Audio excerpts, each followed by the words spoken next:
In a dusty Jackson courtroom, Lena Harris stands tall, her blazer crisp. As a stunned Officer Wade Carver hears the judge declare she's Mississippi's chief prosecutor.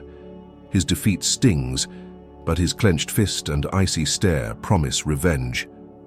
What started as a routine traffic stop has spiraled into this clash, a spark igniting a war that will reshape Lena's future. How far will Carver's vengeance go? Before we dive in, let us know where you're watching from.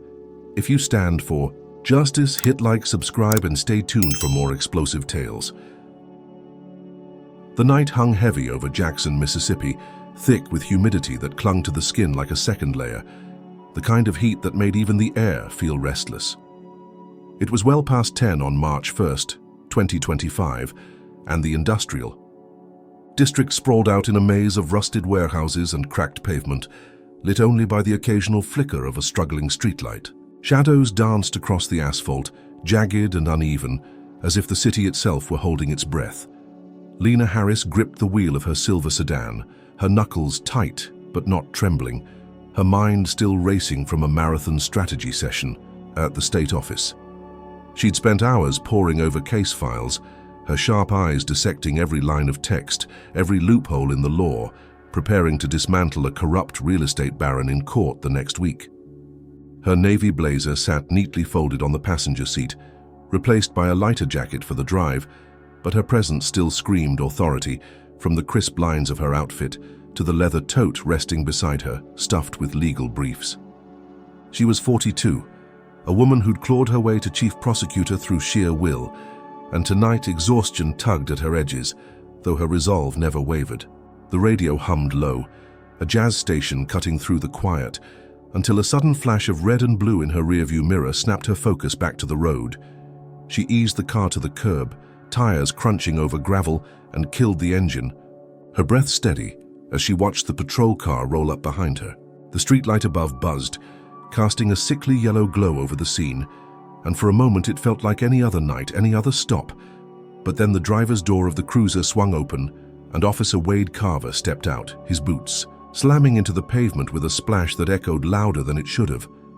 He was a broad man, 6 feet of muscle packed into a uniform that strained at the shoulders, his blonde hair cropped short under his cap, his pale skin almost ghostly in the dim light.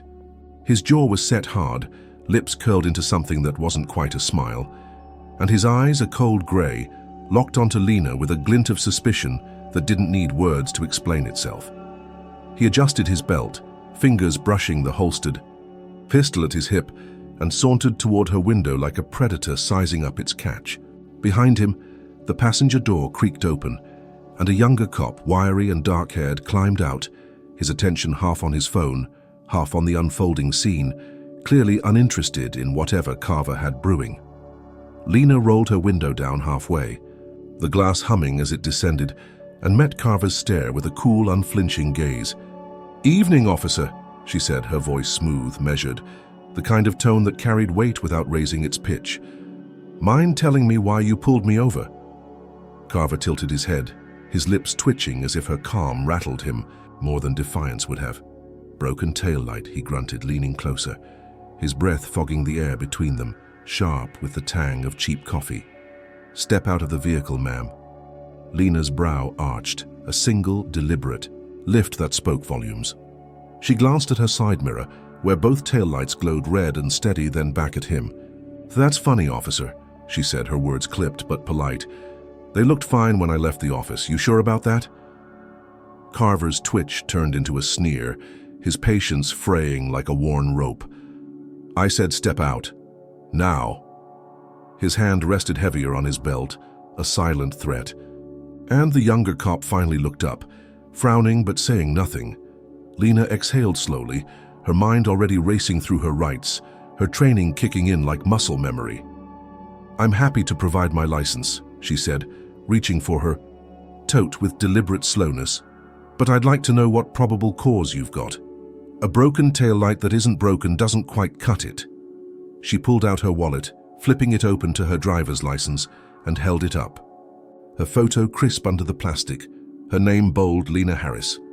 Carver snatched it from her fingers, his grip rough enough to crinkle the edges, and squinted at it under the streetlight. "Fancy lady like you driving around here this late," he muttered, loud enough for her to hear, his tone dripping with something sour. "What's in the bag?" He jerked his chin at the tote, his eyes narrowing. Lena's jaw tightened, but her voice stayed level. "Legal documents. I'm on my way home from work. Unless you've got a warrant, that's all. You need to know." Carver's sneer widened, his gray eyes flashing with a mix of disbelief and disdain. "Work, huh? Dressed like that out here? Smells like trouble to me." He tossed her license onto the dash, letting it skid across the surface, and crossed his arms, his stance widening as if he owned the street. "I'll need to see some ID that proves you're not just talking big." Lena's lips pressed into a thin line, her patience thinning, but her control ironclad. "That was my ID," she said, nodding at the license. "I'm not required to show you anything else unless you can articulate a crime I've committed. Can you?" The question hung there, sharp and pointed, and for a split second, Carver's mask slipped, irritation flaring in his tightened jaw. "You're in my district," he snapped, leaning so close his shadow swallowed the light from her window. "I decide what's suspicious. Out of place, fancy clothes, smart mouth, that's enough for me."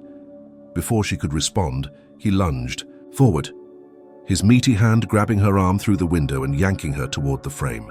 Lena's breath caught, but she didn't flinch, her free hand bracing against the steering wheel as she pulled back. "This is illegal," she said, her voice rising just enough to carry, steady despite the jolt of adrenaline surging through her.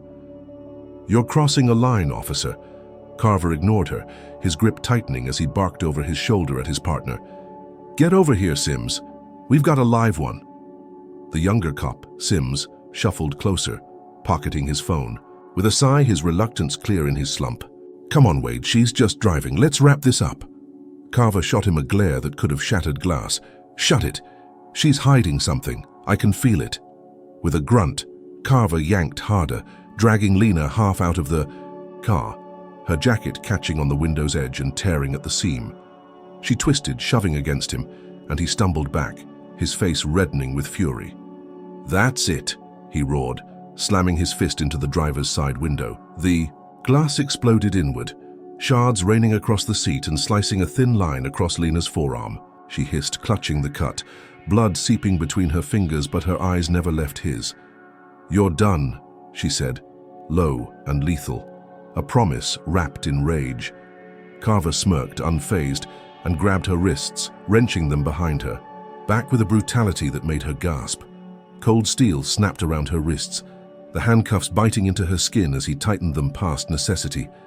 "Tell it to the judge," he spat, shoving her toward the patrol car. Her tote hit the ground first, tumbling from the seat and spilling papers across the wet pavement, legal briefs fluttering like wounded birds in the night air. Lena stumbled, but caught herself, her heels scraping the asphalt as Carver pushed her forward, his boots splashing through puddles behind her. A cluster of shadows stirred at the edge of the street, bystanders drawn by the noise, their silhouettes stark against the flickering light.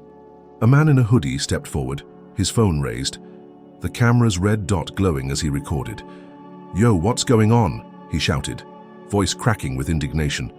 "She ain't done nothing." Carver wheeled around, his bulk towering, as he jabbed a finger at the man. "Back off! This is police business!" His voice boomed, raw and commanding, and the small crowd flinched, but the man held his ground, the phone steady. Lena twisted her head, catching the recorder's eye despite the ache in her arms. "Keep filming," she called, her tone firm, unshaken, even as Carver's hand clamped harder on her shoulder. "Thank you." The man nodded, a quick jerk of his chin, his lens tracking her as Carver shoved her into the patrol car's back seat. The door slammed shut with a hollow thud, locking her in, the cracked vinyl seat cold against her thighs. Through the smeared window, she saw the crowd ripple, murmurs growing, phones multiplying, but Carver didn't care. He climbed into the driver's seat, his smirk twisting into something darker as he glanced at her in the rearview mirror. "You're gonna wish you'd kept your mouth shut," he said, starting the engine with a growl that vibrated through the frame. Lena said nothing, her hands clenched into fists behind her, her mind already mapping the fight ahead. The car lurched forward, tires squealing, and the night swallowed them whole, the viral video already spreading like wildfire across Jackson's digital veins. The Jackson police station loomed like a concrete beast under the sodium glow of buzzing lights, its walls stained with years of grime and neglect. Inside, the air was stale, thick with the sour bite of sweat and the faint tang of spilled coffee, a low hum of voices cutting through the clatter of keyboards and creaking chairs. It was past midnight on March 1st, 2025, and Lena Harris sat in a holding cell, her wrists still raw from the cuffs, the torn sleeve of her jacket dangling like a battle flag.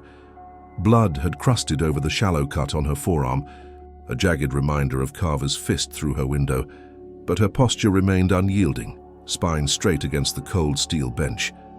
Her navy blazer, now ripped at the shoulder, hung limp over her lap, and her sharp brown eyes glinted with a fire that no cell could dim. She was locked in, yes, but her mind was already 3 steps ahead, plotting the unraveling of Officer Wade. Carver's smug little empire. The cell's bars cast long slanted shadows across the peeling floor, and the distant echo of boots on tile told her she wasn't alone for long. Carver swaggered through the precinct's main room, his boots thudding, with a rhythm that matched his swelled chest, his uniform still crisp despite the late hour. He dragged Lena's leather tote behind him, its contents half spilled, and tossed it onto a cluttered desk with a thud that turned heads.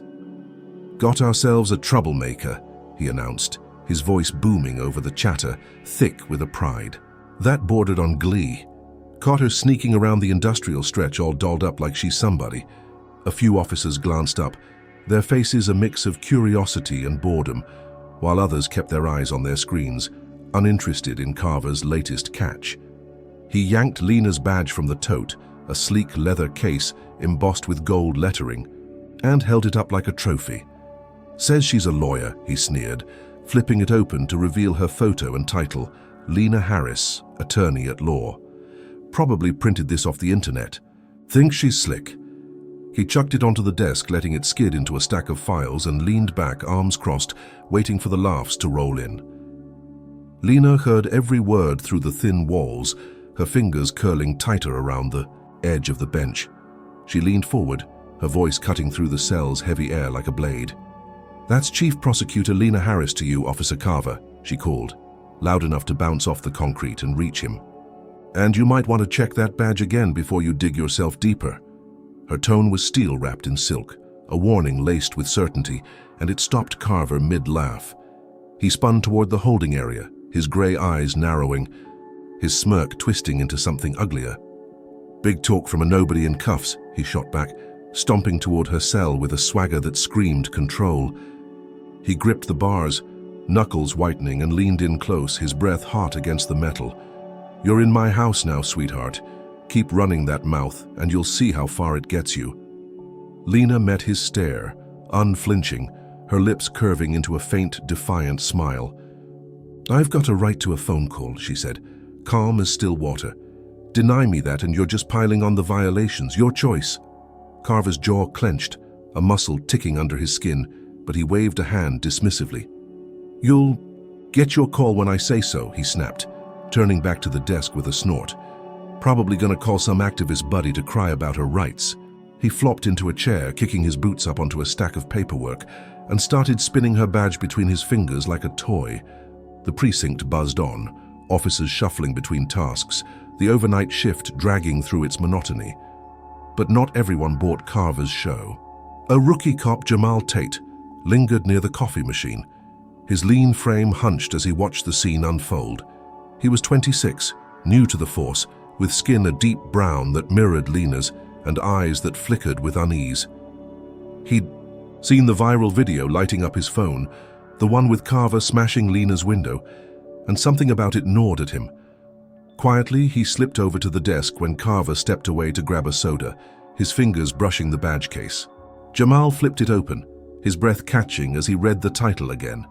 Chief Prosecutor. His pulse quickened, a jolt of recognition hitting him hard. He'd heard of Lena Harris, the woman who'd taken down crooked judges and mobbed up councilmen. Her name whispered in law school halls like a legend. This wasn't some fake. He pulled out his phone, keeping it low, and tapped her name into a search bar. Articles flooded the screen, her face at press conferences, her signature on landmark cases, her rise to Mississippi's top legal post. His throat tightened, and he glanced toward Carver, who was guzzling a can of cola, oblivious. "Hey, Wade," Jamal called, his voice low, hesitant. "You might want to look at this." Carver ambled over, wiping his mouth with the back of his hand, and snatched the phone. He scrolled for half a second, then barked a laugh, loud and harsh. "Bull," he said, tossing it back. "She's bluffing. Probably paid some hack to plant those stories. You're too green, Tate. She's nobody." Jamal frowned, pocketing his phone, but the seed of doubt took root. He slipped away, pretending to file reports, and punched Lena's badge number into the precinct's database from a corner terminal. The screen flashed green, verified. His stomach dropped, and he shot a quick glance at the holding cell, where Lena sat still as stone, her gaze locked on some distant point. He didn't dare confront Carver again, not yet, but he muttered under his breath to a passing sergeant, a grizzled vet named Ortiz. "Check her ID when you get a sec," he whispered, nodding toward Lena. "Something's off." Ortiz grunted, uninterested, but the word spread, a quiet ripple through the tired ranks. By 3 in the morning, the sergeant had run the check himself, his weathered face paling as the truth hit. He stormed over to Carver, who was doodling on a report, and slammed a printout onto the desk. "She's the real deal, you idiot," Ortiz growled. "Chief Prosecutor, let her out before this blows up in our faces." Carver's smirk vanished, his hand freezing mid-scribble, but he shoved the paper away. "She's still a suspect," he muttered, though his voice wavered. "I caught her fair and square." Ortiz didn't budge, his glare cutting through the bluff, and after a tense standoff he barked an order to a desk clerk. "Release her, now." The clerk scurried off, keys jangling, and minutes later, the cell door swung open with a groan. Lena rose slowly, smoothing her torn blazer over her shoulders, her every move deliberate, regal. She stepped into the main room, her heels clicking against the tile, and paused in front of Carver's desk. He glared up at her, his fists balled, but she only smirked, a quiet, victorious curve of her lips that burned hotter than any shout. "See you in court," she said, soft but lethal, then turned and walked out, the precinct's fluorescent lights glinting off her back as the door slammed shut behind her. Carver slumped in his chair, his grey eyes blazing with a fury that promised more than silence. He didn't notice Jamal slip back to the evidence locker, didn't see the rookie pocket a small baggie of white powder from an unrelated bust. By the time dawn painted the sky a bruised purple, Jamal had planted it in Lena's. Car parked untouched outside the station, a little gift from Carver's whispered orders. Lena drove off into the morning, the weight of her win lifting her shoulders, unaware of the trap already closing around her. What do you think, folks? Comment 1 if you're raging at Carver's arrogance. 2 if you're rooting for Lena's comeback. Drop a like if you hate seeing justice twisted, and subscribe to catch every twist ahead. Was her release the end of this nightmare, or just the start of something darker? Stick around to find out. The sun was barely a sliver above the horizon, painting the Jackson suburbs in a soft gold that clashed with the night's lingering chill. It was March 1st, 2025, just past 6 in the morning, and Lena Harris pulled her silver sedan into the driveway of her 2-story home, a modern brick affair nestled among manicured lawns and quiet cul-de-sacs. The engine ticked as it cooled, and she sat there for a moment, her hands still on the wheel, her breath fogging faintly in the dawn air. Her torn jacket hung loose over her shoulders, the cut on her forearm throbbing under a makeshift bandage she'd fashioned from a precinct napkin. Exhaustion weighed her down, a deep ache that seeped into her bones, but her mind buzzed with the high of walking out of that cell. Carver's scowl burned into her memory like a trophy. She grabbed her tote, its papers hastily stuffed back inside, and stepped out, the gravel crunching under her heels as she headed for the front door. The neighborhood was still, the kind of stillness that promised peace, but the hairs on her neck prickled, a warning she couldn't shake. Inside, the house smelled of cedar and coffee, a sanctuary she'd built with years of grit. She kicked off her shoes, the hardwood cool against her feet, and shuffled to the kitchen, flipping on the light with a flick of her wrist. The room glowed warm, all sleek counters and stainless steel, a stark contrast to the precinct's grime. She set her tote on the island, pulled a mug from the cabinet and started the coffee maker, its gurgle a small comfort as she leaned against the counter, replaying the night. Carver's voice echoed in her head, that smug "my house now," and her smirk from the precinct flared back to life. She'd make him eat those words in court, piece by piece. The coffee brewed, steam curling upward, and she reached for it, the mug's heat seeping into her palms. Then came the sound, a low rumble that wasn't the wind growing louder, closer, until it roared into a cacophony of engines and boots, slamming pavement outside her door. Lena froze, her pulse spiking. As headlights pierced the blinds, casting jagged stripes across the walls. Before she could move, the front door exploded inward, wood splintering under a battering ram, and a swarm of black-clad SWAT officers stormed in, their rifles raised, red laser dots dancing across her chest. "Down! Down now!" a voice bellowed, harsh and guttural, and she dropped the mug, coffee splashing across the floor as her hands shot up instinctively. Her heart pounded, a drumbeat against her ribs, but she kept her voice steady, cutting through the chaos. "What the hell is this?" she demanded, her eyes darting from masked faces to the glinting barrels. The lead officer stepped forward, and her stomach twisted as she recognized the broad shoulders, the cold grey eyes peering over a tactical mask. Carver. He ripped the mask off, his grin sharp and feral, a predator who'd cornered his prey. "Drug trafficking," he said, his voice dripping with mock authority. "Got a tip your car's loaded with product. Step aside, Harris. We're tearing this place apart." Lena's mind raced, connecting dots in a flash, the planted baggie, from the precinct clicking into place. "This is a setup," she said, her tone icy, unwavering. "You've got no warrant, no evidence. This is illegal, Carver, and you know it." He laughed, a barking sound that echoed off the walls, and shoved a folded paper into her face, the ink still wet from a rushed judge's signature. "Warrant says otherwise," he snarled, tossing it to the floor. "Found 10 pounds of coke. In your trunk. You're done." Her eyes widened just for a second before narrowing into slits. "Planted," she spat, stepping forward despite the rifles tracking her. "You think I wouldn't see this coming?" Carver's grin widened, and he grabbed her arm, twisting it behind her back with a force that made her gasp, snapping cuffs on tighter than before. "Keep talking," he said, yanking her toward the living room. "Makes this sweeter."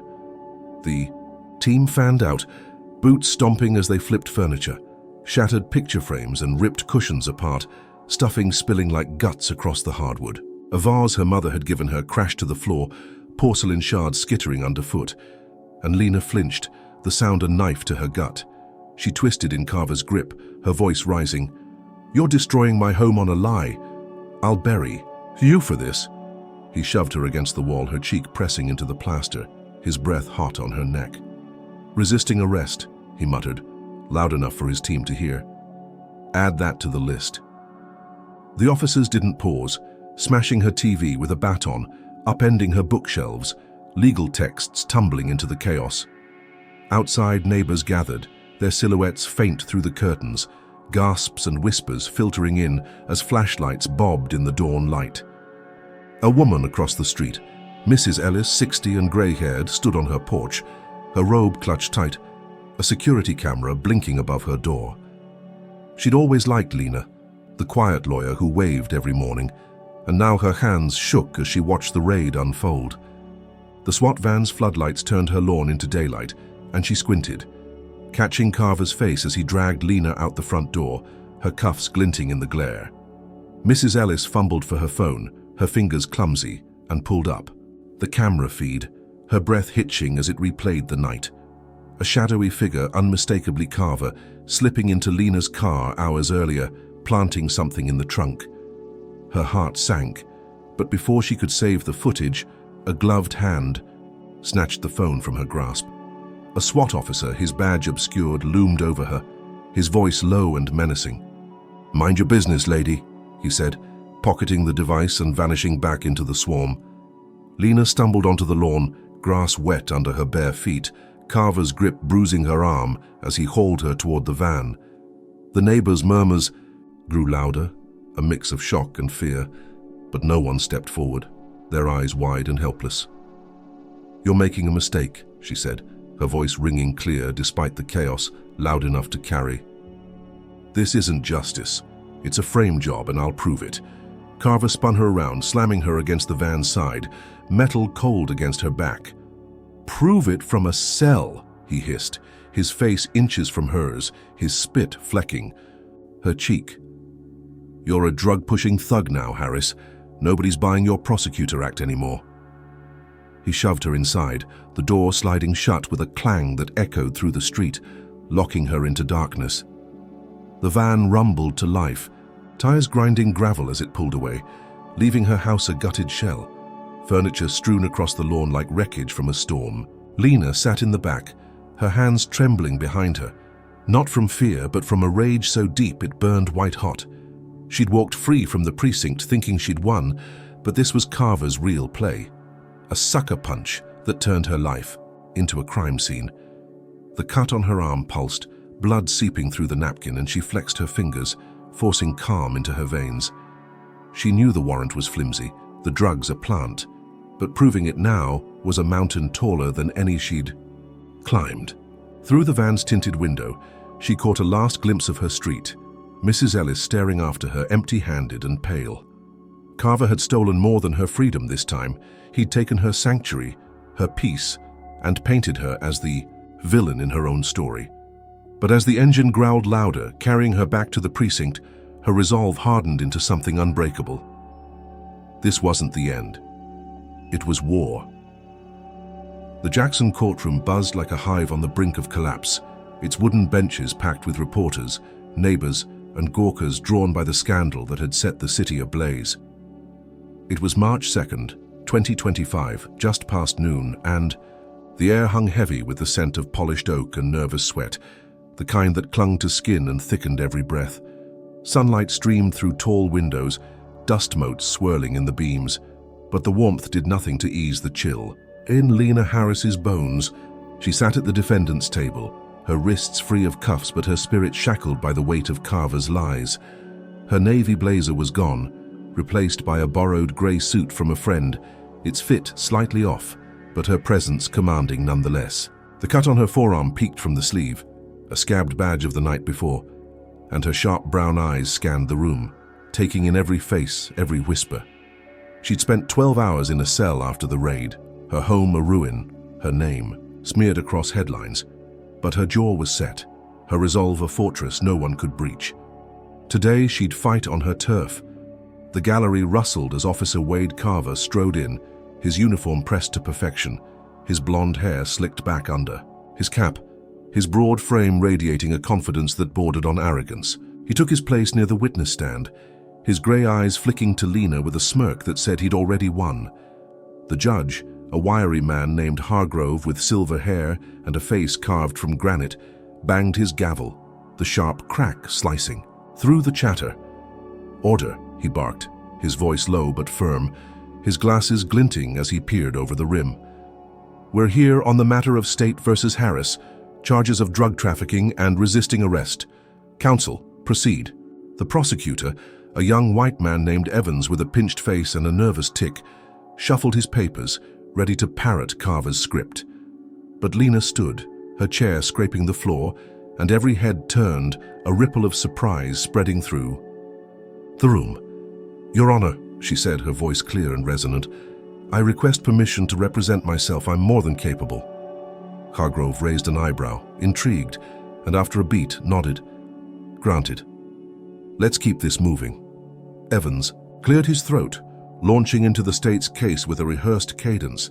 Officer Carver responded to a tip about suspicious activity involving the defendant's vehicle. He said, gesturing to a stack of photos. The planted drugs spread across Lena's trunk like a staged crime scene. When confronted, Ms. Harris resisted, necessitating arrest. "We've got evidence, witness testimony, and a pattern of behavior." He paused, letting the words hang, but Lena's gaze never wavered, her silence a weapon sharper than any rebuttal. Carver took the stand next, swearing in with a hand on the Bible he didn't seem to believe in, his smirk widening as he leaned into the mic. "She was driving late in a rough area," he said, his tone smooth, practiced. "When I stopped, she got hostile, refused ID, found the coke in her car after the raid, plain and simple." The gallery murmured, some nodding, others frowning, but Lena sat still, her fingers tapping a slow rhythm on the table, waiting her turn. When Evans finished, Lena rose, her heels clicking softly as she approached the podium, her borrowed suit suddenly fitting like armor. "Officer Carver," she began, her voice steady, cutting through the room's hum like a blade through silk. "You say I was hostile. What exactly did I do?" Carver shifted, his smirk faltering for a split second. "You wouldn't show ID," he said, leaning forward. "Acted like you were above the law." Lena tilted her head, a predator sizing up prey. "Did I not offer my license, which you took?" she pressed, holding up a copy of the traffic stop report, her name bold. "On the page. And when I questioned your lack of probable cause, wasn't that within my rights?" Carver's jaw tightened, his fingers curling on the stand. "You got mouthy," he muttered. "That's enough for me." A faint gasp rippled through the crowd and Lena's lips twitched, a spark of victory igniting in her chest. She turned to the judge, holding up her phone, the screen frozen on the viral video from the stop. "Permission to present evidence, Your Honor." Hargrove nodded, and she played it, the grainy footage filling the room with Carver's voice, barking orders, his fist shattering her window, her calm defiance shining through the chaos. The gallery erupted in whispers, jurors shifting uncomfortably as Carver's face reddened, his smug mask cracking. "This is the stop he claims was routine," Lena said, pausing the video on her bloodied arm. "No broken taillight, no cause. Just assumptions based on my skin and my suit." She faced Carver again, her eyes blazing. "You planted those drugs, didn't you, after I walked free from your precinct?" Carver shot up, his chair scraping back. "That's a lie," he roared, but the judge's gavel slammed down, silencing him. "Sit," Hargrove snapped, his tone ice. Lena pressed on, relentless. "Your raid was retaliation, wasn't it? You couldn't stand losing control, so you framed me." She laid out the timeline, the lack of chain of custody logs for the drugs, the rushed warrant, her voice rising with every point until the room felt electric. Evans objected, stammering about relevance, but Hargrove overruled him, his gaze sharpening, on Carver. "Answer her," he said, and Carver fumbled, his grey eyes darting. "I followed protocol," he muttered, but the words rang hollow, sweat beading on his brow. Lena stepped closer, her presence towering despite her 5'6" frame. "Then explain why my title, Chief Prosecutor of Mississippi, was dismissed as a fake until your own precinct verified it." She dropped the bombshell, her badge case, on the table, gold lettering gleaming under the lights. "You arrested the state's top lawyer on a hunch. Tell me, officer, who's really above the law here?" The courtroom froze, a collective breath held as Hargrove leaned forward, his glasses slipping down his nose. "Chief Prosecutor?"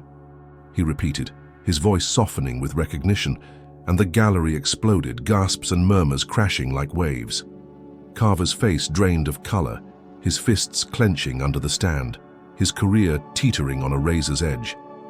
Lena turned to the judge, her tone calm but unyielding. "Your Honor, this is a fabricated case built on illegal actions. I move for immediate dismissal."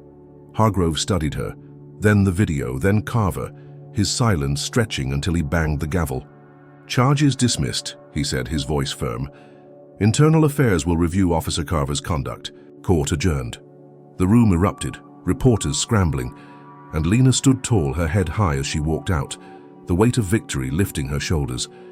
But as she passed Carver, his glare burned into her, a promise of vengeance darker than defeat. He stormed out, brushing past a group of officers in the hall, his whispered orders sharp and urgent. Back at the precinct, his allies huddled, plotting a smear campaign to bury her, their voices low, their intent clear. This wasn't over. Lena stepped into the sunlight, the courthouse steps gleaming, thinking justice had prevailed. She didn't know the storm brewing just beyond her sight. "What's your take, folks? Comment 1 if you think Carver's a coward hiding behind his Badge 2 if Lena's strength blew you away. Hit that like button if you're cheering for her win. And subscribe to see how this fight explodes next. Will her triumph last, or is Carver's next move already in motion? Stay tuned to find out. The afternoon sun blazed over Jackson, Mississippi on March 2, 2025. Its heat pressing down on the city like a judgment too heavy to bear. Lena Harris stood on the courthouse steps, the gray suit clinging to her sweat-damp skin, her borrowed victory still fresh in her chest as reporters swarmed, their microphones jabbing the air like spears. Her sharp brown eyes glinted with a quiet triumph, the taste of Carver's defeat lingering on her tongue as she brushed past the cameras, her heels clicking a steady rhythm against the stone. She'd beaten him in court, walked free from his lies, and for a fleeting moment, the world felt righted. But across town, in the shadowed belly of the precinct, Officer Wade Carver paced a cramped break room, his uniform unbuttoned at the collar, his broad shoulders hunched with a fury that refused to cool. His gray eyes burned, fixed on a TV mounted in the corner, where Lena's face looped on every local channel, her badge gleaming, her words slicing through his career like a blade. He slammed a fist into the wall, plaster cracking under his knuckles, and turned to a cluster of loyal cops, their faces grim but eager. "She doesn't get to win," he growled, his voice low and venomous. "We bury her." By evening, the storm broke. Lena sat in her office, a sleek high-rise suite overlooking the city's sprawl, the ruins of her home still a fresh wound she hadn't faced. She'd changed into a spare black blazer, its fit crisp again, and sipped water from a glass bottle, her laptop humming as she typed notes for internal affairs. The hum of the city filtered through the window, a distant pulse of horns and life, until her phone buzzed, a flood of notifications lighting up the screen. She frowned, swiping it open, and her stomach dropped. Channel 5's website blared a headline in bold red: "Chief Prosecutor caught assaulting officer, new video evidence." Below it, a grainy clip played on loop, doctored to show her, lunging at Carver during the stop, her arm swung in a punch that never happened. Her real defiance, her calm recitation of rights, was gone, replaced by a lie so blatant it stole her breath. She clicked another link, then another, each worse than the last. Corrupt lawyer frames hero cop. Drug bust cover-up. The deep lies spread like wildfire, fueled by Carver's cronies, their fingerprints invisible but everywhere. Outside her building, the chaos took root. A crowd gathered under the streetlights, their shadows long and jagged, signs bobbing in their hands. "Justice for Carver. No thugs in office." The word stung, sharp and personal, every slur a dagger aimed at her skin, her status, her very existence. She stood at the window, her reflection stark against the glass, watching as a man in a red cap hurled an egg at the entrance, yolk splattering across the revolving door. Shouts rose, a chorus of hate egged on by Carver's whispers, and police. Sirens wailed in the distance, though no one moved to stop it. Her phone rang, a colleague's name flashing, and she answered, her voice steady despite the tremor in her gut. "Lena, you seeing this?" It was Tanya, her deputy, her tone tight with worry. "They're trashing you on every station. What do we do?" Lena exhaled, slow and controlled. "We fight back," she said, turning from the window. "Get me airtime. Now." An hour later, she stood in a borrowed studio, the lights harsh against her face, a single camera trained on her as she faced the lens. "This is Chief Prosecutor Lena Harris," she began, her voice cutting through the static, firm and unyielding. "The footage you've seen is a fabrication, a desperate lie from a man who can't face his own crimes. I've spent my life upholding justice, not bending it. Look at the facts, not the noise." She laid out the timeline, the viral video from the stop, the dismissed charges, her words a lifeline thrown to a drowning truth. The broadcast hit the airwaves, cutting through the smear like a flare in the dark, and for a moment, she thought, it might hold. But Carver's machine was already in overdrive. His allies flooded social media with counterclaims, doctored screenshots, and anonymous posts painting her as a violent fraud, a thug in a suit who'd bullied her way to power. Local news, hungry for clicks, ran the fake clip on repeat, drowning her rebuttal in a sea of noise. Back at the precinct, Carver leaned against a locker, his smirk reborn as he watched the TV flicker with his handiwork. "Told you?" he said to a wiry cop named Hicks, who nodded, his thin lips curling. "She's tough, but she's done. Public's eating this up." Hicks flipped through a tablet, showing Carver the protest's growth, dozens swelling to hundreds, their chants echoing through downtown. "Got a guy on the inside says her office is cracking," Hicks added, his voice a conspiratorial hiss. "Suspension's coming, we've got her." Carver cracked his knuckles, the sound sharp in the stale air, and pictured Lena's face as her world crumbled. He'd lost in court, but this was his battlefield, and he'd burn her to ash before letting her rise again. Lena's office turned into a war room, her desk piled with printouts and coffee cups, her team scrambling to counter the onslaught. She called allies, judges, reporters she trusted, but the tide was merciless. By midnight, her phone buzzed again, this time with an email from the Attorney General's office. "Pending review of recent allegations. You are suspended effective immediately." Her breath caught, the words a punch to the gut, and she sank into her chair, the room spinning. She'd beaten the charges, exposed Carver, but this was his real strike. A blade slipped between her ribs when she thought she'd won.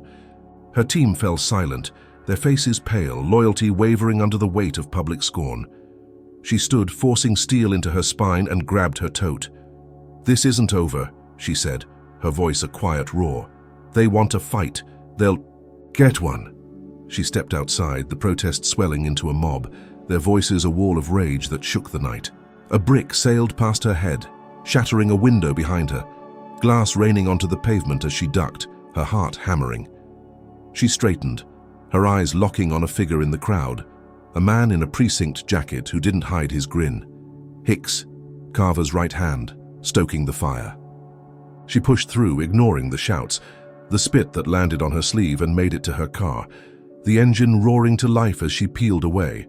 Her suspension was a shackle, her reputation a smoking ruin, and Carver's victory loomed like a shadow she couldn't outrun. But as she drove, a flicker caught her eye, a text from an unknown number. "Video's fake. Check precinct logs. J. Jamal, the rookie," her last thread of hope. She gripped the wheel, her knuckles whitening, and sped into the dark, the evidence she needed slipping away like sand. The night pressed against Jackson, Mississippi, like a bruise, the sky a deep indigo streaked with clouds that swallowed the stars. It was March 3rd, 2025, just past 2 in the morning, and Lena Harris sat in her office, the high-rise, sweet now a fortress of flickering lights and scattered papers. The black blazer hugged her shoulders, its crisp lines a faint echo of the authority she'd lost with her suspension, and the air hummed with the low drone of a fan battling the stale heat. Her desk was a war zone, littered with printouts of Carver's arrest records, news clippings, and a cracked coffee mug she hadn't bothered to replace. Her sharp brown eyes burned with fatigue, but her fingers flew across her laptop, chasing Jamal's tip, precinct logs that could prove the fake video's origins. The smear campaign had gutted her reputation, turned her allies into ghosts, but she wasn't done. She'd claw her way back, one truth at a time. The door creaked open, and Marcus Reed stepped in, his lanky frame slouched, his deputy badge glinting under the fluorescent glow. Marcus was 34, a black man who'd risen through the ranks with Lena, his quiet demeanor masking a mind as sharp as hers. He'd been her rock through the raid, the courtroom, the protests, his loyalty a lifeline she'd clung to. "Found something," he said, his voice soft but steady, dropping a thick file onto her desk. "Carver's got a history. 15. Complaints over 5 years, all minorities, all swept under the rug." Lena's lips curved, a spark of hope igniting in her chest as she flipped through the pages, each report a brick in the wall she'd built against him. "This is gold," she said, her tone rising with a rare edge of excitement. "If we get this to internal affairs, he's cooked." Marcus nodded, his dark eyes meeting hers, and for a moment they were a team again, unbreakable. She leaned back, exhaustion easing its grip. "You'll testify, right? Back me up in court." He hesitated just a beat, then smiled, tight but warm. "Always, boss, let's nail him." The plan took shape over hours, the office a cocoon of strategy as dawn crept closer. Lena mapped out the case, Marcus cross-referencing logs, their voices low but electric with purpose. She'd take Carver down, expose his pattern of racist arrests, and flip the narrative that had painted her as the villain. By 4 they had it, a deposition scheduled with a judge she trusted, Marcus as her star witness, his testimony the key to unlocking the precinct's dirty secrets. She sent him home with a nod, her gratitude unspoken but heavy, and sank into her chair. The first real breath she'd taken in days filling her lungs. The sun rose, a faint pink smudge over the skyline, and she drove to the courthouse, her silver sedan rattling from the raid's scars, her mind sharp with the promise of victory. She didn't see Marcus stop at a gas station on his way home, didn't hear the call he made from a burner phone, his voice trembling as he whispered to Carver's crew. The courtroom was smaller this time, a side chamber with peeling paint and a single flickering bulb, but the stakes towered higher than ever. It was noon, the air thick with dust and tension, and Lena stood at the plaintiff's table, her grey suit pressed, her posture unbowed. Judge Patel, a stern woman with jet black hair and a no-nonsense stare, presided, her gavel resting like a loaded gun. Marcus took the stand, his deputy uniform crisp, his hands folded calmly in his lap as he swore in. Lena's heart thudded, a mix of trust and anticipation, and she began, her voice steady as she laid out Carver's history. "Mr. Reed," she said, holding up the file, "can you confirm these complaints align with Officer Carver's pattern of targeting minorities?" Marcus nodded, his expression grave. "Yes, ma'am," he said, clear and firm. "I've seen it firsthand. He's got a grudge, picks fights where there's none." The room hummed, Patel's pen scratching notes, and Lena pressed on, detailing the logs, the fake video, her suspension, each word a hammer striking Carver's coffin. Then it turned. "One more question," Lena said, her tone softening with gratitude. "Did you witness Carver's crew manipulate evidence against me?" Marcus shifted, his eyes flicking to the gallery, where a man in a precinct jacket sat, his stare cold and piercing. He swallowed, his Adam's apple bobbing, and when he spoke, his voice was a blade through her chest. "No," he said, slow and deliberate. "What I witnessed was you, Ms. Harris, pressuring me to lie about Carver, threatening my job if I didn't play along." The room gasped, a collective inhale that sucked the air from Lena's lungs, and she froze, her mind reeling as the betrayal sank in. "What?" she whispered, her voice cracking for the first time. But Marcus didn't flinch, his gaze hard now, unreadable. "You wanted a scapegoat," he continued, his words rehearsed, venomous. "Told me to fake those logs, pin it all on him. I couldn't do it." The gallery erupted, whispers turning to shouts, and Judge Patel banged her gavel, her face darkening. "Order," she snapped, but the damage was done. Lena's hands trembled, clutching the file as she faced Marcus, her ally turned executioner. "You're lying," she said, loud enough to carry, her voice raw with disbelief. "Why are you doing this?" He didn't answer, his eyes dropping to his lap, but the man in the gallery smirked, slipping out as Patel called for a recess. Lena stumbled back to her seat, her world tilting, the case she'd built crumbling under Marcus's words. Her credibility tanked, disbarment looming like a guillotine, and she sat there numb as the courtroom emptied, her third victory slipping through her fingers like smoke. She didn't know Carver had cornered Marcus hours earlier, a fabricated scandal. Photos of Marcus with a dealer planted and photoshopped, dangling over his head like a noose. "Testify against her or you're done," Carver had hissed, and Marcus, broken, had folded. Outside Jackson, in a quiet suburb, Marcus's house stood dark, a modest ranch with chipped paint and a sagging porch. As Lena reeled in the courthouse, Carver's crew rolled up, their truck silent under the cover of dusk. A Molotov cocktail arced through the air, shattering against the front door, flames blooming across the wood like a living thing. The fire roared, swallowing the porch, then the walls, a warning to anyone else who might defy them. Marcus wasn't home, but the message was clear. Betrayal was a one-way street, and loyalty to Lena was a death sentence.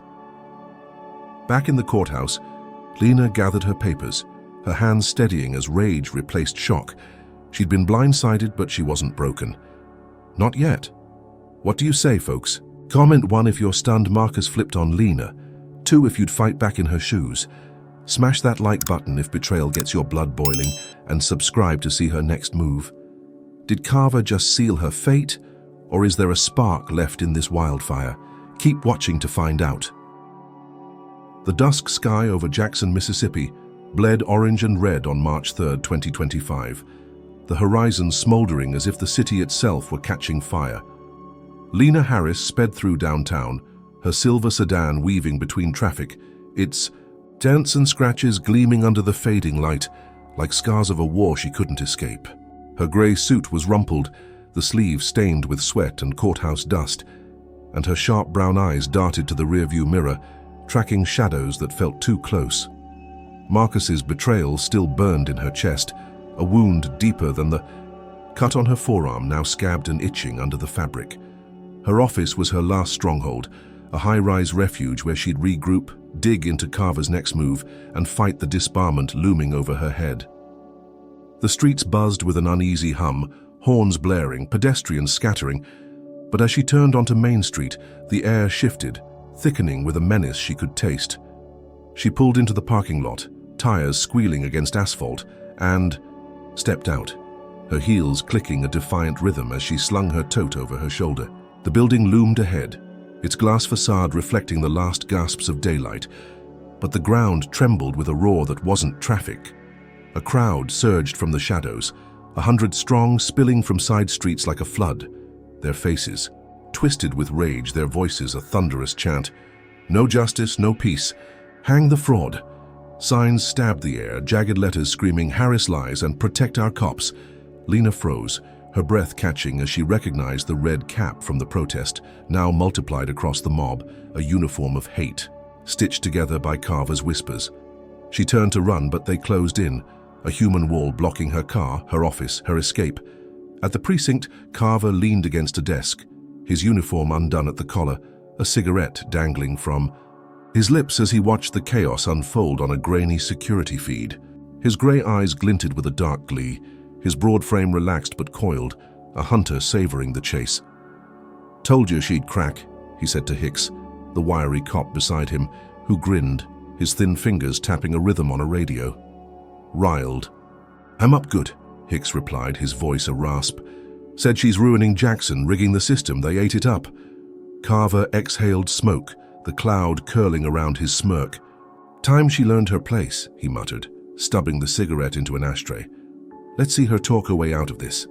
He'd rallied the mob hours earlier, slipping into a bar on the city's edge, his words venomous and precise, painting Lena as a black tyrant, tearing down their way of life. Now his creation roared to life and he watched, untouchable. Lena backed against the building's entrance, her tote slipping to the ground as the mob tightened its noose. A man in a flannel shirt lunged, his fist swinging a tire iron that grazed her shoulder, the metal singing as it hit the glass behind her. She ducked, her knees scraping pavement, and kicked out, catching his shin with her heel, sending him sprawling. "Back off," she shouted, her voice raw but commanding, echoing over the din. They didn't listen. A woman with wild hair hurled a bottle, the glass shattering at Lena's feet, amber liquid splashing her legs, and the crowd cheered, their fury a living thing. She scrambled up, her heart hammering, and bolted for the side alley, but a pickup truck screeched to a stop, blocking her path, its bed unloading more bodies, their eyes alight with a hatred she knew too well. The first flame flickered, a rag stuffed into a bottle, lit and soaring through the air. It struck her sedan, exploding across the hood in a bloom of fire, the heat searing her face as she stumbled back. Smoke billowed, thick and black, choking the air as the crowd roared, feeding the blaze with trash and rage. Lena coughed, her lungs burning, and sprinted for the office doors, the glass already cracked from earlier bricks. She shoved inside, the lobby dark and empty, and ran for the stairs, footsteps pounding behind her.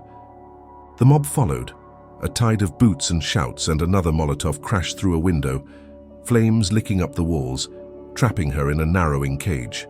She reached her floor, her office a beacon through the haze, and barricaded the door with a filing cabinet, her hands shaking but her mind racing. She grabbed her phone, dialing Tanya, her deputy's voice a lifeline through the crackling line. "They're burning it down," Lena gasped, smoke seeping under the door, her eyes watering as she shoved a chair against the barricade. "Carver's. Mob, I need help." Tanya's reply was frantic, clipped. "Cops won't move, they're calling it a riot. Stay put, I'm trying." The line cut, static swallowing the hope, and Lena sank to the floor, ash smudging her suit as the fires. Roar grew louder. She crawled to the window, peering through the blinds, and saw her car engulfed, a pyre lighting the night. For a moment she thought she'd escape, her breath steadying as she planned to climb the fire escape. Then a crack split the air, a bullet grazing her arm, slicing through her sleeve and drawing blood. A fresh wound inches from the last.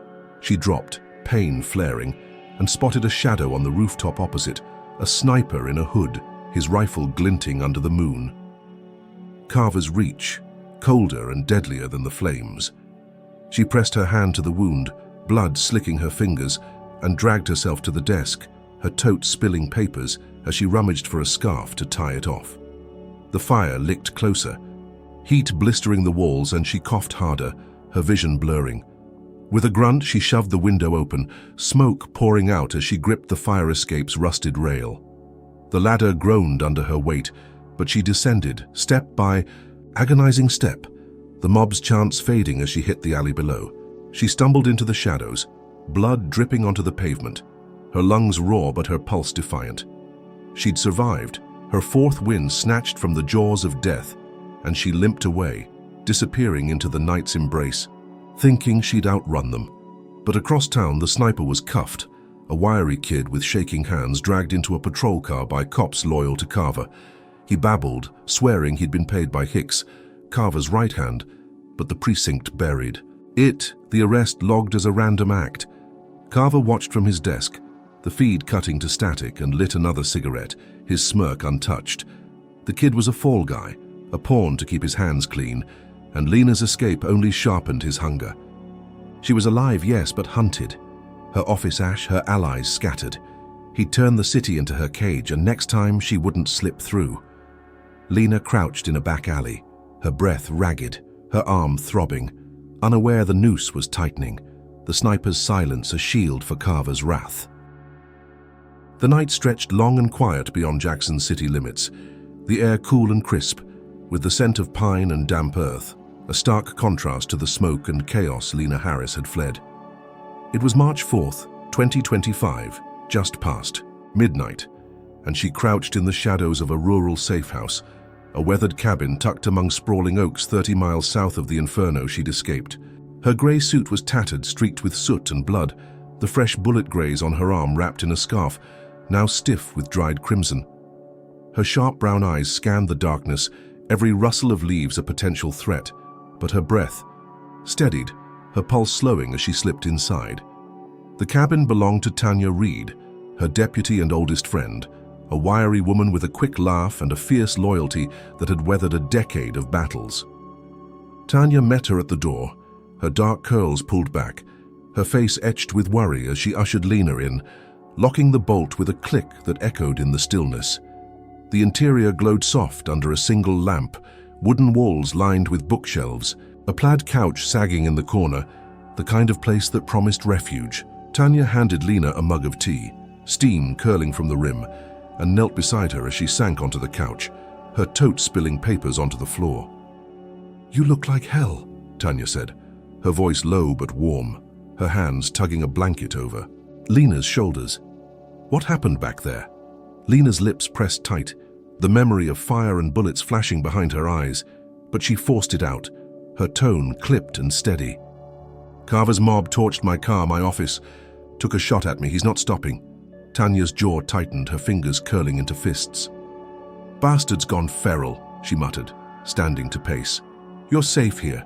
We'll figure this out." Lena nodded, the tea's heat seeping into her palms, and for the first time in days she let herself believe it. They worked through the night, the cabin a cocoon of whispered plans and rustling papers. Lena pulled Jamal's text from her phone, the cryptic "video's fake, check precinct logs," and handed it to Tanya, her voice rising with a flicker of hope. "If we can prove Carver faked that footage, "We've got him," she said, spreading. Precinct records across the coffee table, stolen copies she'd kept in her tote. Tanya scanned them, her brow furrowing as she traced dates and signatures, her accountant's precision cutting through the mess. "Here," she said, tapping a log from March 1st. "Evidence room access, 2 hours after your arrest. Hicks. Signed in, no checkout. Bet that's when they planted the drugs and cooked the clip." Lena's chest swelled, a plan snapping into place. "We leak this to the press," she said, her eyes blazing. "Show the world what he's done. They can't ignore it." Tanya grinned, fierce and proud. "I know a guy at Channel 9. He'll run it raw." By dawn, they'd drafted the story, Lena's voice steady as she recorded a statement on Tanya's phone, her words a blade aimed at Carver's heart. "This is Lena Harris, Chief Prosecutor of Mississippi," she began, her tone unyielding. "Officer Wade Carver fabricated evidence to frame me, torched my life to silence me. These logs prove it. Justice isn't dead yet." Tanya sent it to her contact, a scrappy reporter named Eli, and within hours the story hit the airwaves, raw and unfiltered. Channel 9's morning broadcast blared it across Jackson, the screen flashing precinct logs, Lena's face, her voice cutting through the static. The city erupted, protests shifting from hate to outrage, chants of "Free Lena" echoing outside the station. By noon, word trickled back. Carver was suspended, internal affairs swarming the precinct, his badge yanked pending a full probe. Lena sat back, her breath catching, a fifth victory blooming in her chest as Tanya squeezed her shoulder. "You did it," Tanya said, her smile wide. "He's going down." The cabin felt lighter, the sun streaming through cracked blinds, casting golden stripes across the floor. Lena stood, stretching her aching limbs, and poured water from a jug, her mind racing with next steps. Testify, rebuild, reclaim her title. She thought she'd turned the tide, the public's fury a shield against Carver's wrath. But as dusk settled, Tanya slipped outside, her phone buzzing with a call she didn't take in front of Lena. She paced the porch, her voice a hushed tremble as she spoke to Hicks, Carver's wiry lieutenant, his tone cold and clipped through the line. "You've got her there?" he asked, and Tanya swallowed, her loyalty fracturing under a threat she couldn't voice. "Yeah," she whispered, glancing back at the cabin. "She trusts me." Hicks chuckled, a sound like gravel under boots. "Good.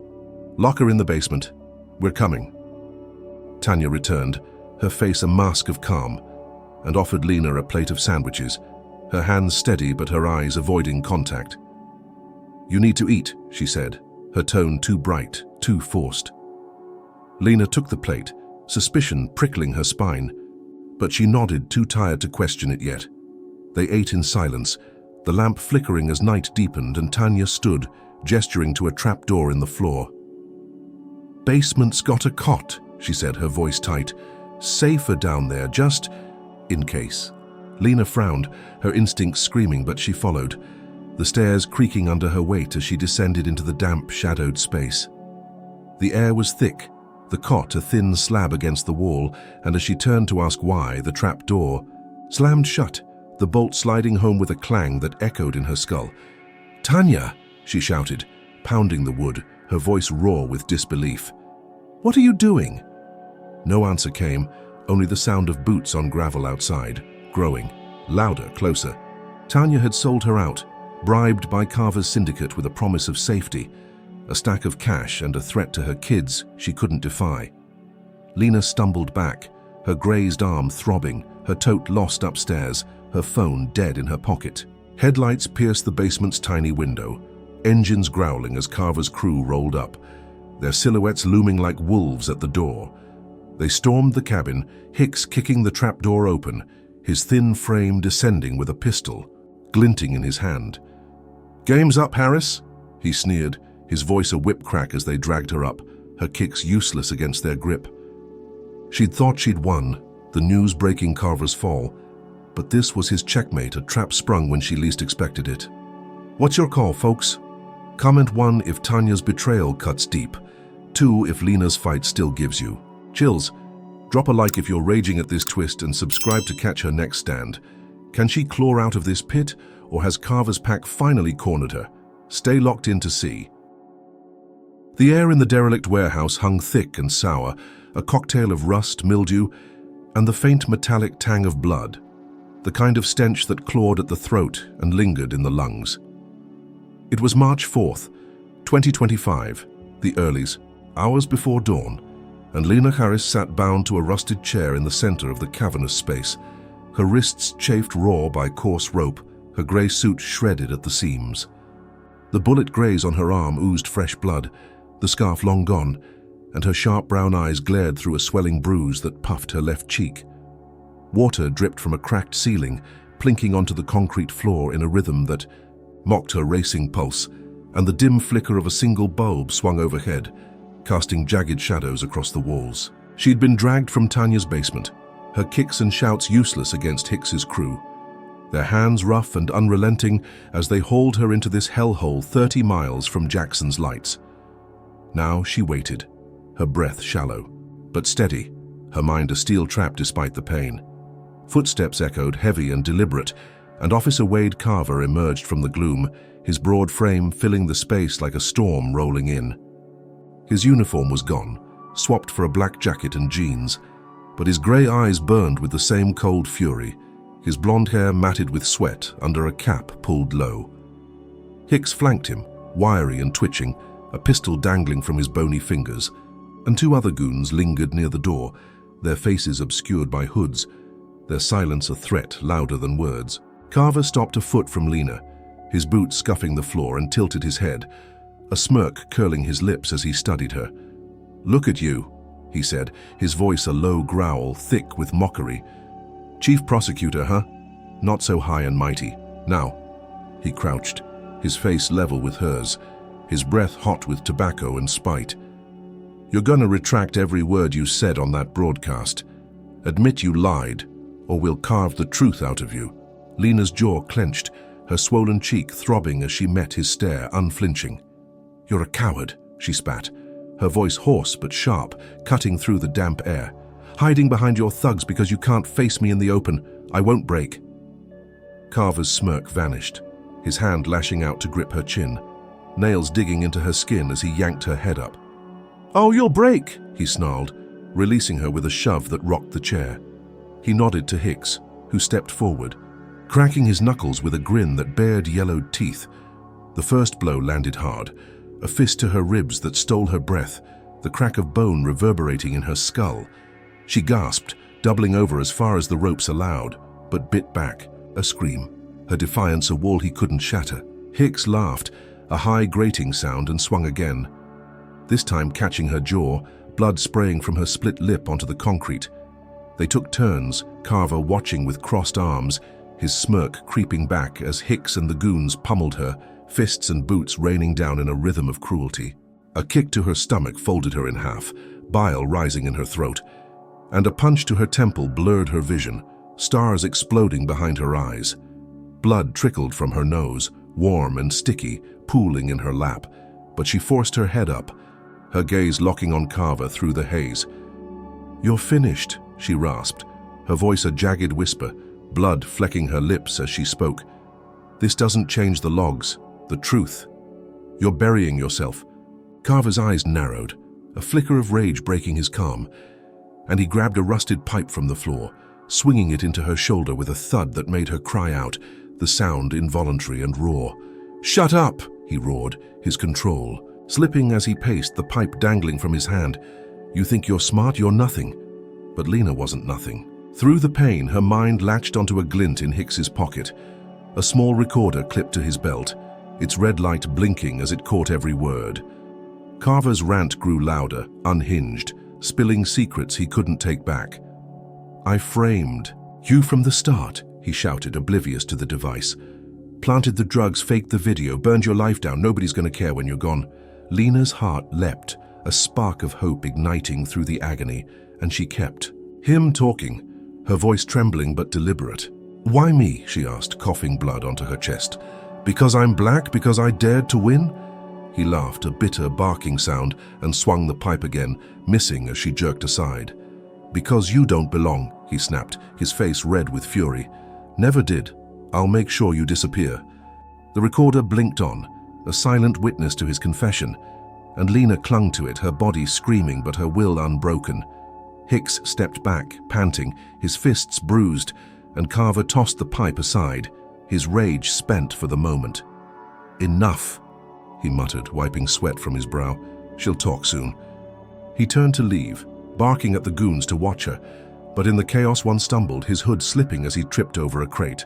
Lena seized the moment, her bound hands twisting at the ropes, frayed from her struggles, and with a grunt, she snapped free, lunging for the fallen goon.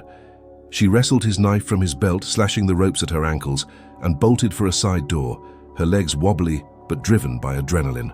Hick spun, firing a wild shot that ricocheted off the wall, sparks flying as she dove through the exit, the recorder still blinking in his pocket. She stumbled into the night, the warehouse's rusted shell receding behind her, her lungs burning. As she clutched the knife, blood soaking her suit, the sixth victory pulsed in her veins, a fragile triumph snatched from torture, the confession her ticket to bury Carver. She limped through the woods, thorns snagging her clothes, her breath ragged but defiant, thinking she'd turned the tables. But back inside, Carver lit a match, his smirk returning as he tossed it onto a pile of rags soaked in gasoline. Flames erupted, a wall of fire swallowing the warehouse, the heat warping the metal as he walked away, his crew trailing behind. "She's dead," he said to Hicks, his voice calm again, the blaze a funeral pyre for a body he assumed was still inside. The news hit Jackson by morning. Lena Harris declared missing, presumed burned, her death splashed across screens, a lie that tightened Carver's grip. She hid in the trees, alive but hunted, the tape her only weapon and the fight far from over. The dawn broke gray and heavy over Jackson, Mississippi, on March 5, 2025, the sky sagging with clouds that promised rain but held it back like a taunt. Lena Harris crouched in a dingy motel room 30 miles from the burned warehouse, the walls yellowed with age, the air stale with cigarette smoke and despair. Her gray suit hung in tatters, blood-stained and torn, her arm throbbing under a makeshift bandage of torn bedsheet, the bullet graze an angry red against her skin. Her sharp brown eyes glinted with exhaustion, but her hands were steady as she clutched the knife she'd taken from the goon, its blade dulled but her grip fierce. She'd stumbled through the woods after escaping Carver's torture, her lungs raw, her body screaming, until she'd found this hole-in-the-wall refuge, paying cash to a clerk who didn't ask questions. The TV flickered in the corner, its volume low, and her breath caught as her face flashed across the screen. Chief Prosecutor presumed dead in warehouse fire. She wasn't dead, not yet, and the recorder's confession, still with Hicks, was her lifeline. She fumbled with a burner phone she'd bought from a gas station, its plastic scratched and cheap, and dialed Eli, the Channel 9 reporter who'd aired her last stand. "Eli, it's Lena," she whispered, her voice hoarse, cracking with urgency. "I'm alive. I've got proof Carver confessed. Meet me at the federal courthouse noon, bring a judge." Eli's reply was a stammer, disbelief warring with adrenaline. "Holy hell, Lena, they said you burned. I'm on it." She hung up, her pulse racing, and slipped the knife into her waistband, the motel's thin curtains fluttering as she peeked outside. The parking lot was empty, the highway a distant hum, and she limped to the sink, splashing water on her bruised face, the cold stinging her split lip. She'd send the tape's existence to Judge Hargrove, the stern man who'd dismissed her charges, and emerge alive to bury Carver. Her seventh win was close, a phoenix rising from the ashes he'd made. At the precinct, Carver lounged in a back office, his black jacket slung over a chair, his grey eyes fixed on a TV blaring her death. His suspension was a slap on the wrist. His crew still loyal, and he sipped coffee, black and bitter, his smirk unshaken. "Told you she'd go down," he said to Hicks, who paced nearby, the recorder still clipped to his belt. Its light off, but its weight a secret he hadn't shared. "Nobody's digging for a corpse," Hicks replied, his wiry frame tense, his fingers twitching. "Press is eating it up." Carver nodded, his mind already spinning the next move, but his smirk faded when a radio crackled, a voice cutting through. "Warehouse fire's out. No body." His coffee mug paused midair, his jaw tightening, and he slammed it down, ceramic cracking against the desk. "Find her," he snarled, turning to Hicks. "She's not dead till I say so." Lena reached the federal courthouse by 11, her sedan abandoned miles back, her legs trembling as she hitched a ride with a trucker who didn't recognize her battered face. The building loomed, a stone giant against the gray sky, and she slipped inside, her tattered suit drawing stares from clerks and lawyers bustling through the halls. Eli met her in a side room, his lanky frame hunched, his glasses fogged with sweat as he handed her a USB drive. "Hargrove's waiting," he said, his voice low. "Channel 9's ready to broadcast live. You sure about this?"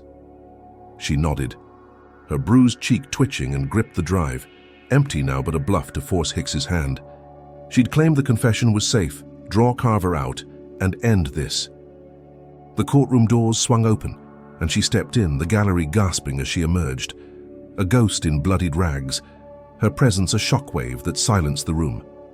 Hargrove's gavel fell, his silver hair glinting as he stared, his granite face softening with recognition.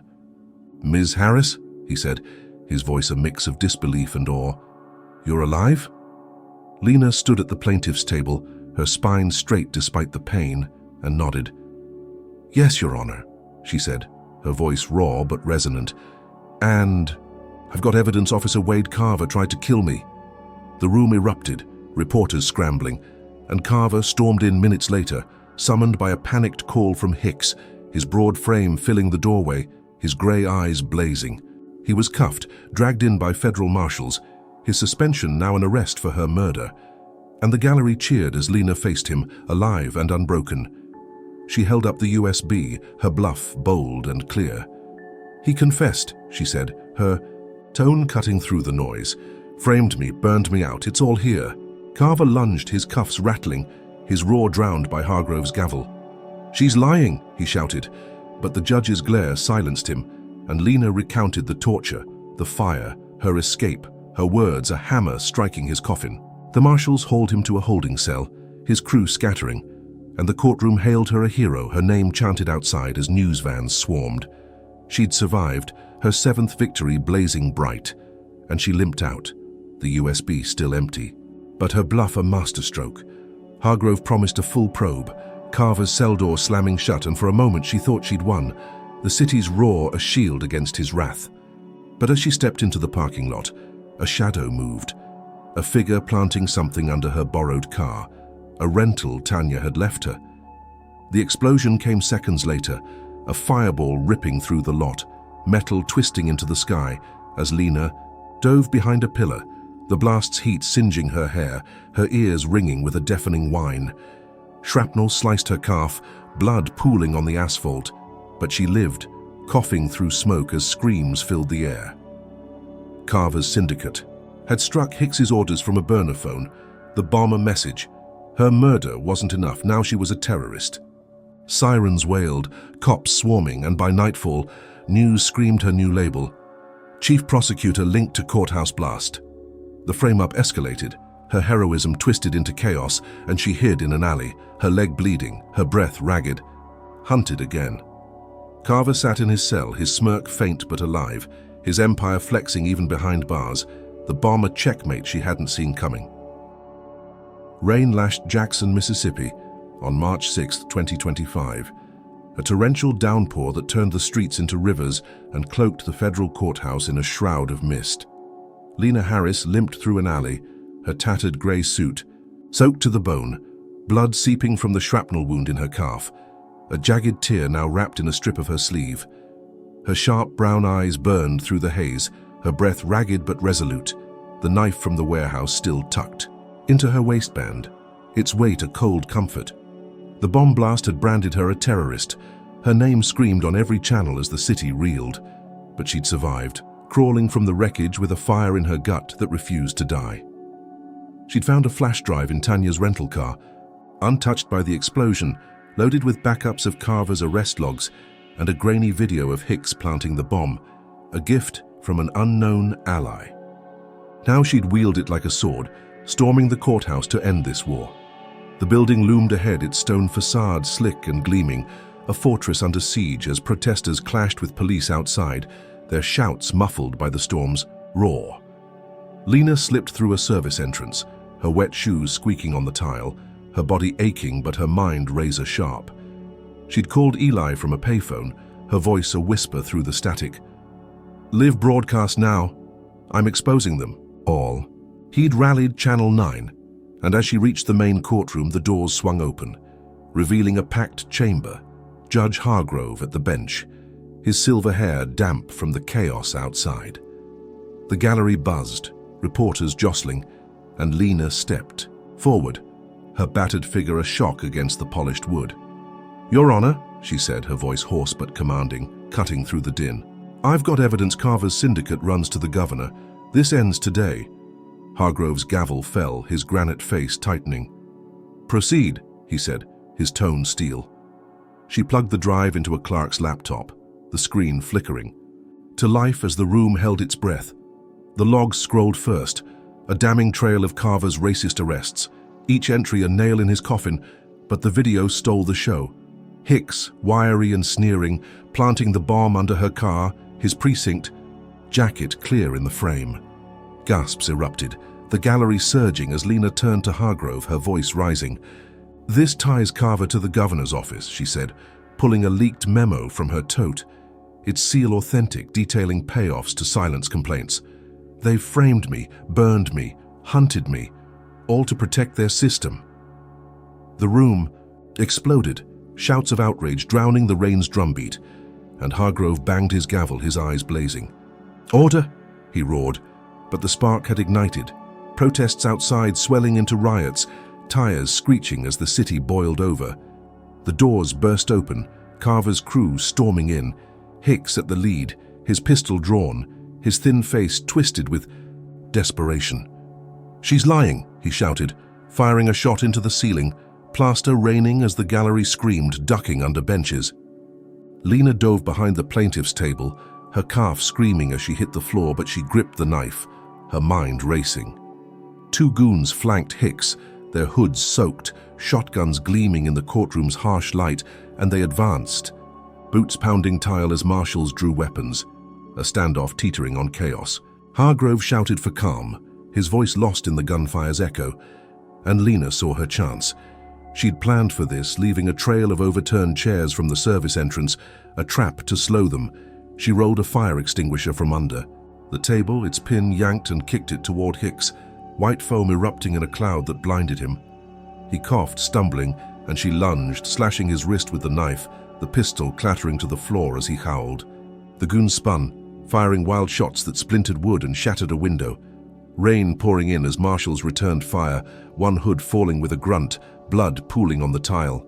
Lena tackled Hicks, her knees pinning his chest, her blade at his throat as she wrestled the recorder from his belt, its red light still dark but its weight a promise.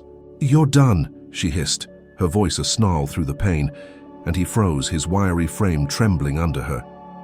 The second goon charged, shotgun raised, but a marshal's bullet caught his shoulder, spinning him into a wall, his weapon skidding away. The room fell silent save for the rain's hiss and Hicks's ragged breaths, and Lena stood, blood dripping from her calf, the recorder in her hand, her barricade holding as cops swarmed in, cuffing the survivors.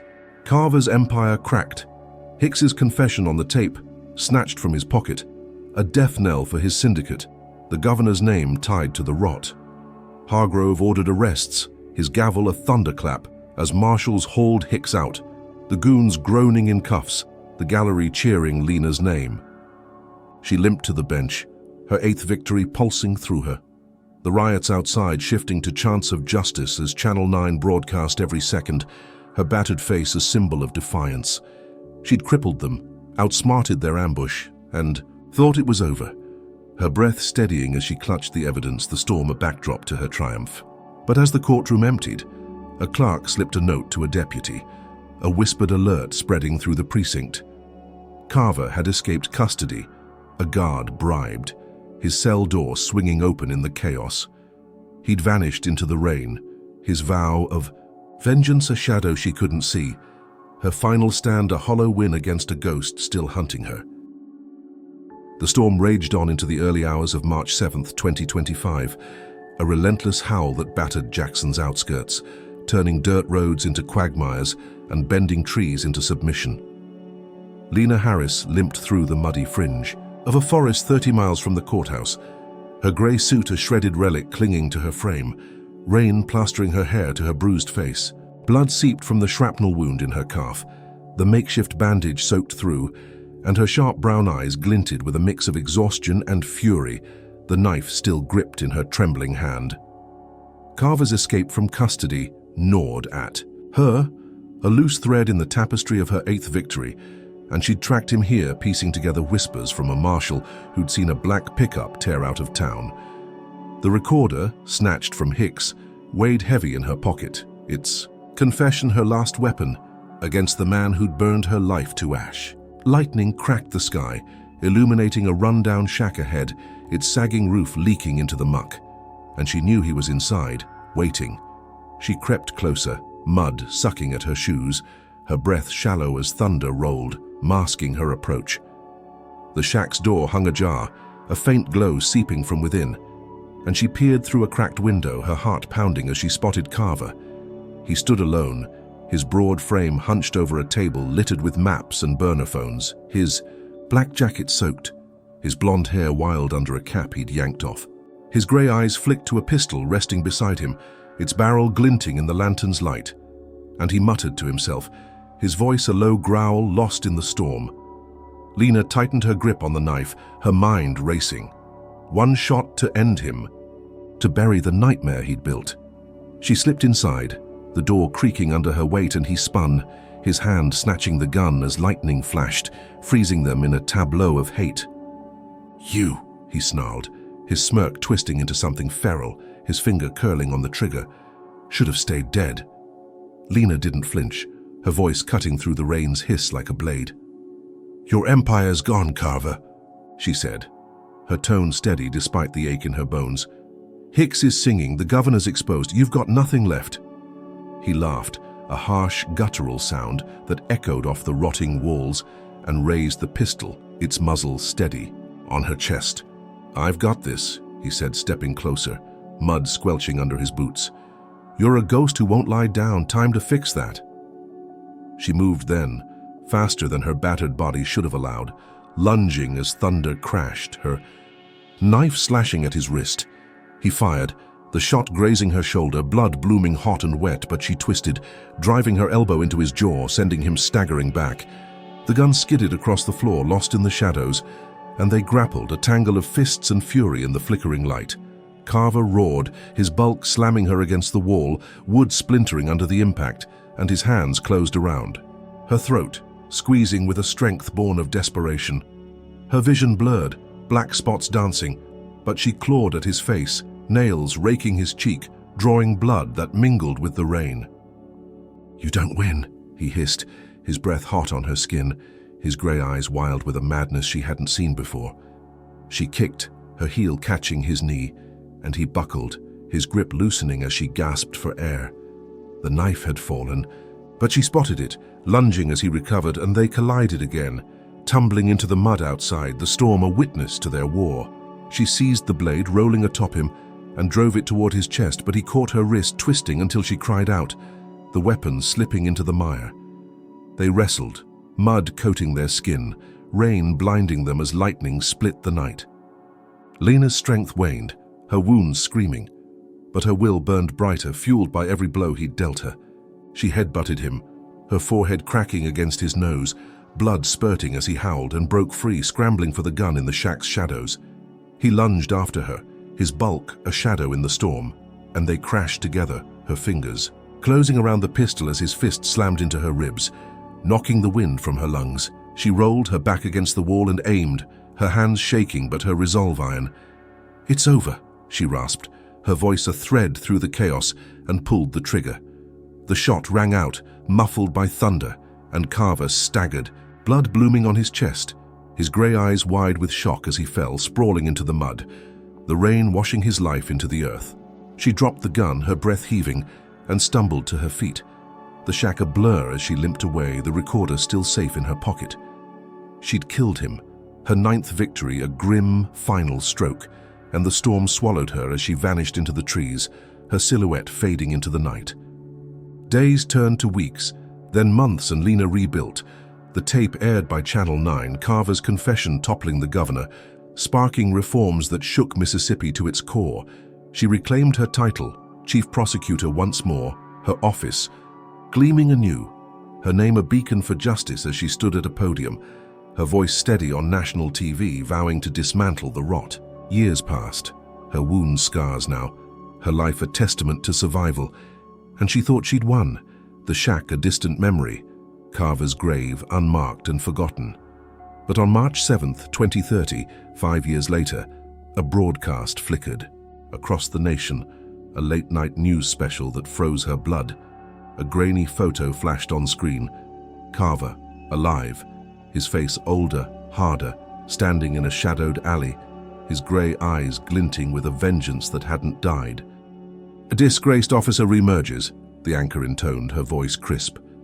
Believed dead Wade Carver now leads a shadowy network linked to a string of crimes framing Chief Prosecutor Lena Harris. The screen cut to forged documents, her signature on deals she'd never signed, her face tied to scandals she'd never touched. She stood in her office, the city lights twinkling beyond the window, her breath catching as the truth sank in. He'd survived the ravine she'd flipped him into, the mud and storm hiding his pulse, his escape a secret nursed in silence. Her triumph was a lie, her fight reborn as he struck from the dark, a kingpin now, his empire rebuilt to haunt her legacy. She gripped the desk, her scars aching. The war she'd thought won just beginning. Lena Harris's journey in cop arrests black woman, stunned in court when he learns she's the state's chief prosecutor, offers raw, unflinching lessons about resilience, justice, and the cost of fighting systemic racism. First, it shows that truth can be a weapon, but it's never easy to wield. Lena faced beatings, betrayal, and bombs, yet clung to evidence like a lifeline, proving that persistence can topple even the most entrenched lies. Second, it reveals the depths of corruption, where power shields the guilty and punishes the innocent, as Carver's syndicate stretched from precinct to governor, twisting her victories into traps. Third, it underscores the personal toll of defiance. Her home burned, her allies turned, her body scarred, teaching that justice often demands sacrifice beyond what seems bearable. Finally, the twist of Carver's return hammers home a brutal truth. Evil doesn't die easily, and victory is a fragile illusion when roots of hate run deep. Lena's story isn't just a tale of triumph, it's a warning that the fight against racism is a marathon, not a sprint, and every step forward invites a fiercer backlash. What hits hardest is her grit. She didn't just survive, she struck back smarter and harder every time. For us, it's a call to question the systems we trust, to stand firm when they falter, and to never assume the battle's won. So, what do you take from this? Comment below if Lena's courage inspires you to fight injustice. Hit like if you're raging at Carver's comeback, and subscribe to catch more stories that peel back the ugly layers of power. Share this if you believe truth deserves a voice. Thanks for joining this wild ride. Here's to strengthen the face of storms, and may you always find light in the dark.